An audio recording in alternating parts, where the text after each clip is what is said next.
So, you're wondering if housing will ever be affordable again in the United States? Let's be brutally honest. The way things are going, the American dream of owning a home is slipping further and further out of reach for many. But why? What's really going on? And more importantly, are Democrats and Republicans both playing a part in keeping it this way? Let's dig in. First off, let's look at the numbers.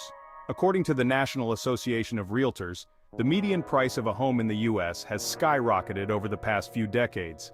In the year 2000, the median home price was around $165,000. Fast forward to 2023, and we're looking at prices well over $400,000. And wages?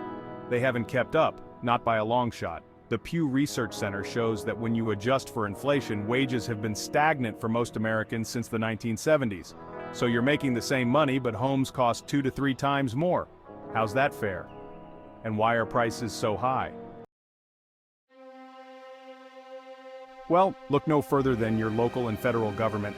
On the one hand, you've got Democrats advocating for more affordable housing initiatives and rent control, but what are they actually doing about it? They often get cozy with big real estate developers accepting donations and then turning a blind eye when it comes to zoning laws or the need for truly affordable housing. Then you've got the Republicans who love to talk about the free market and reducing regulations.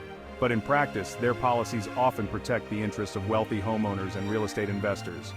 Deregulation can make it easier for big developers to buy up land and jack up prices, pushing out the average buyer.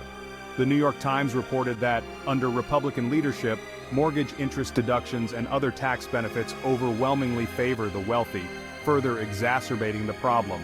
So, what's the result? A bipartisan agreement, whether intentional or not, to keep housing expensive.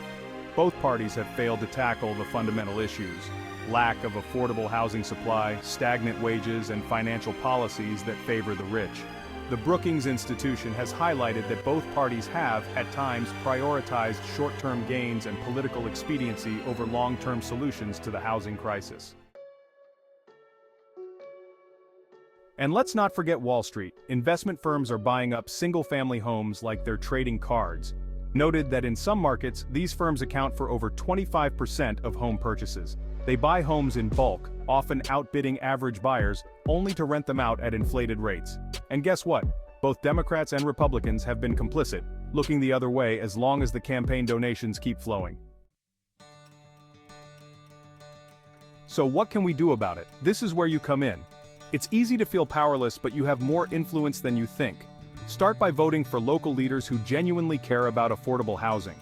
Those who support policies like upzoning to allow more housing units and who are willing to stand up to big developers. Get involved in local housing boards or advocacy groups like Habitat for Humanity or the National Low-Income Housing Coalition, and demand that your representatives, regardless of party, put forward concrete plans for building affordable housing and increasing wages. Because at the end of the day, if we keep electing the same people and expecting different results, nothing will change. The American dream doesn't have to be a fantasy, but it will be if we don't hold our leaders accountable and fight for an economy that works for everyone, not just the wealthy elite. So, get political, stay informed, and let's make housing affordable again. That's not a partisan issue, that's an American issue.